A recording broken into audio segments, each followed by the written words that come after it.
영혼의 양식 하루 10분 독서 하늘북입니다. 오늘은 정하돈 안나 마리아 수녀님이 쓰신 노년의 향기 내용입니다. 출판 예지에서 출간되었습니다. 1. 새로운 삶.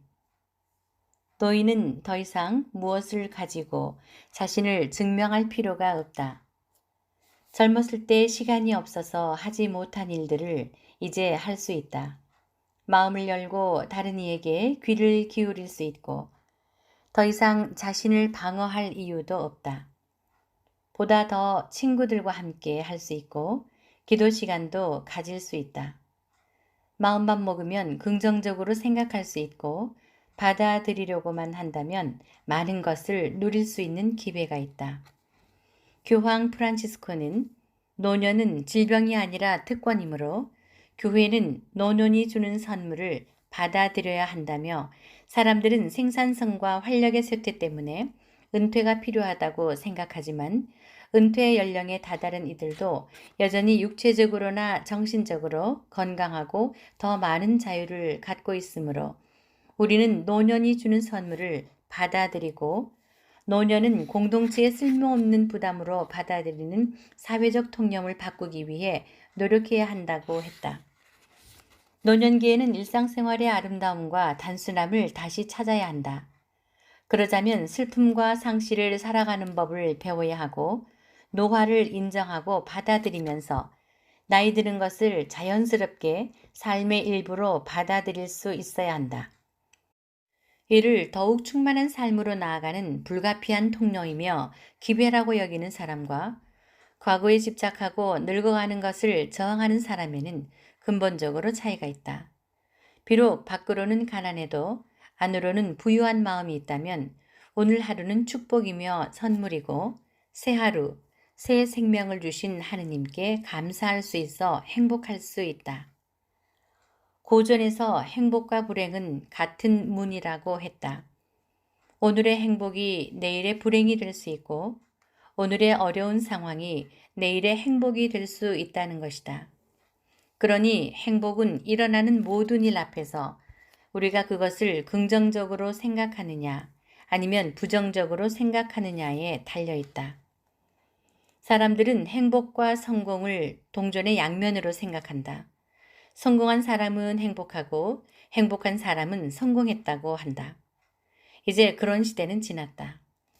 일의 성취로만 행복을 가늠하면 상실감만 커지고 불행해진다.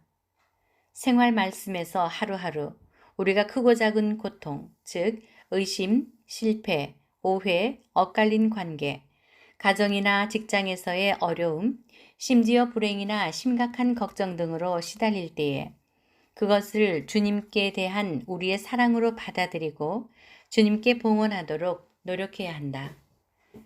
정신적으로 뒷걸음치지 않도록 마음을 자극하고 활력을 유지시키는 일은 중요하다. 세상의 변화에 건전한 호기심을 가지며 독서, 성인 교육 프로그램에 관심을 갖고 참여하는 것은 마음의 주의력과 활력을 유지시켜주는 좋은 자극제가 될 수 있다. 흔히 사람들은 중년기 혹은 노년기 시작을 위한 쇄신의 모델로 독수리 이야기를 한다. 독수리는 겨울철새 모든 새들 중에 가장 오래 사는데 70년 이상을 산다. 모든 새들의 왕인 독수리는 높은 하늘을 미끄러지듯 비행하며 우아하고 당당하다. 후각이 발달되어서 먹이가 아주 멀리 있어도 찾아낸다. 독수리가 나이가 들면 그의 길고 날카로운 부리가 구부러지면서 망가지고 깃털이 빠지고 눈도 흐려지며 날개가 낡아지고 무거워지면서 날아가는 것이 어려워진다. 이때 독수리는 다시 살기 위해서 힘든 결단을 내려야만 한다.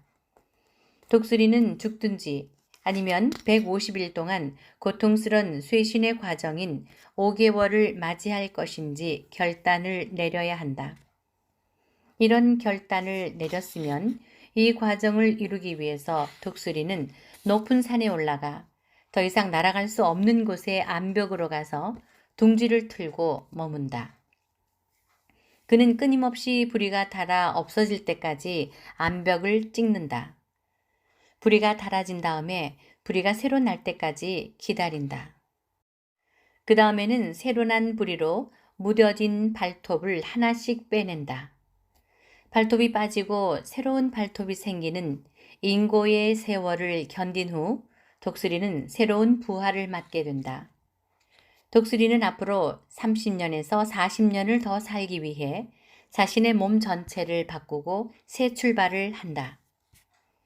내 인생에서는 중년기와 노년기가 시작되기 전에 이 중요한 시기를 준비할 수 있도록 하느님께서 나를 안배하셨다. 중년기 준비는 내가 독일에서 학업을 마치기 전 3년 동안이었고, 노년기 준비는 64세 때 우리 수녀회의 독일 모원의 한 분원에서 노인 수녀님들과 함께 3년간 살았을 때이다. 30여 년간 지칠 줄 모르고 활동을 하던 나는 에너지가 고갈되었음을, 내 한계를 느끼면서 재충전이 필요하다는 것을 절실히 깨달았다. 왜 힘이 빠졌는지, 왜 에너지가 고갈되었는지, 왜 계속해서 더는 할 수 없고 또 해서는 안 되는지를 알았다.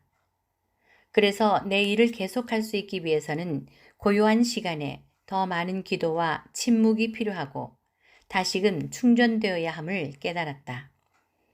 생명이 다시 차오르고 주님의 빛으로 다시 무장되지 않고서는 나에게서 나아갈 빛도 생명의 기운도 없다는 것을 깊이 깨달았다. 장상수녀님의 너그러운 이해와 허락으로 이를 위한 공간과 시간이 주어졌음은 분명코 하느님의 섭리였다. 나무도 마찬가지다. 나무가 수명을 다하게 되면 새로운 새끼 가지들을 옆으로 쳐서 원 가지는 죽고 새로운 작은 가지로 새롭게 성장한다. 이처럼 모든 생명체는 한계를 체험한다. 어떤 것이 한계에 부딪힐 때는 새로운 전환을 위해서 거쳐야 할 과정을 다시 되돌려서 해야만 새로운 힘을 얻을 수 있다. 다시 무장되지 않으면 더 이상 그에게서 풍기는 생명의 기운도 없으니 죽은 생명과도 같다. 이제 노인이 되어서 뭐 그리 오래 살겠다고 독수리처럼 그렇게 힘든 고생을 해야 하느냐고 반문하는 이가 있을지 모르겠다. 노인이 되면 자신이 가지고 있던 에너지들이 고갈되고 스스로도 힘이 빠짐을 느끼게 되면 재충전의 시간은 누구에게나 필요하다. 왜냐하면 이미 퇴화된 눈처럼 그렇게 되어버린 상태에서는 똑똑히 볼 수 없기 때문이다. 재충전을 해야 한다는 것은 물론 노인이 힘든 학업을 다시 시작해야 한다는 말이 아니다. 이는 보다 정신적인 무장을 함으로써 노년기에 맞게 될 여러 힘든 상황들을 지혜롭게 대처하고 행복하게 살아갈 수 있는 힘을 얻기 위한 것이다. 우리는 죽는 날까지 배울 것이 있고 또한 배워야 한다. 뛰어넘지 않고서는 그 어떤 참된 성장이 없고 성장이 없는 삶은 무의미하다. 우리는 우리에게 그리고 우리 주변에 일어나는 모든 일을 어떻게 보아야 하는지 배워야 한다. 심지어 우리를 고통스럽게 하는 모든 것들마저도 하느님이 우리를 사랑하시기 때문에 그분이 우리에게 원하시고 허락하신 것임을 알고 배우도록 노력해야 한다. 인류 역사를 통해 볼 때 고령의 나이에도 불구하고 오히려 젊은 시절에도 하지 못한 훌륭한 지혜들을 이룬 이들이 많다. 1958년 19년의 긴 재위 기간 후 서거한 교황 비오 12세의 후임자로서 베네치아 총대주교 주세페 롱칼리를 교황으로 선출하였다. 교황으로 선출된 요한 23세는 77세 고령의 나이에 불구하고 취임한 지 채 90일이 되지 않아 제2차 바티칸 공의회를 개최하겠다고 발표했다. 과도기 교황으로 생각된 분이 교회 역사 2000년 동안 20번밖에 열리지 않았던 공의회를 소집하겠다고 하였을 때 많은 이들의 반응은 한마디로 놀라움과 당황스러움 그 자체였다. 드디어 1962년 개막된 제2차 바티칸 공의회는 전 세계 교회가 함께 모인 첫 번째 공의회였다고 할 수 있다.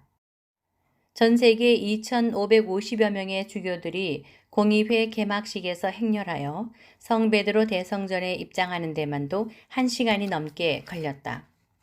제2차 바티칸 공의회는 그리스도의 복음에 더욱더 충실해지도록 우리 자신을 쇄신할 방법을 찾고자 했고, 신앙의 빛이 더더욱 강렬하고 찬란하게 빛나기를 희망하며 영성의 쇄신을 기대하였다. 교황은 특별히 민족들 간의 평화와 사회 정의를 촉구하였다. 착한 교황이라는 별명을 지닌 교황 요한 23세는 이탈리아의 작은 시골에서 농부의 아들로 태어났다. 그래서인지 그의 모습 또한 시골 할아버지처럼 푸근하고 소탈했다. 이런 분이 교회와 세상을 위한 대변화를 초래한 역사적인 큰일을 하게 되었으니 참으로 놀라운 일이 아닐 수 없다. 가톨릭 교회는 오늘도 제2차 바티칸 공의회의 정신을 내면화하고 적극 실현시키려는 노력을 아끼지 않고 있다. 조한 치티스터 수녀는 노년은 인생의 마지막을 기다리며 인내해야 하는 시간이 아니라 지금까지 한 번도 경험해 본 적이 없는 방식으로 진정으로 살아 있어야 하는 시간이라고 했다. 노년기는 인생의 절정이며 완전히 새로운 삶을 다시 만들어가는 시간이므로 언제나 거듭 씨를 뿌려야 한다. 흙이 너무 거칠고 비가 너무 많이 오고 햇볕이 너무 뜨겁고 씨앗이 좋지 않다고 말하지 말고 내가 할 일은 그저 씨를 뿌리는 것이다. 씨를 뿌리면서 내가 무엇을 얻을 수 있을까? 추수할 수 있을까? 생각하지 말고 사랑과 관심을 가지고 기쁜 마음으로 믿음을 가지고 씨를 뿌려야 한다. 다만 열매는 서로 나누어야 한다는 것을 생각하면서 씨를 뿌리는 사람이 되어야 하지 않을까? 네, 지금까지 정하돈 안나마리아 수녀님의 저서 노년의 향기 내용이었습니다. 자세한 내용은 책을 구입하시기 바랍니다. 구독, 좋아요, 알람 설정 부탁드립니다. 영혼의 양식 하루 10분 독서 하늘북이었습니다.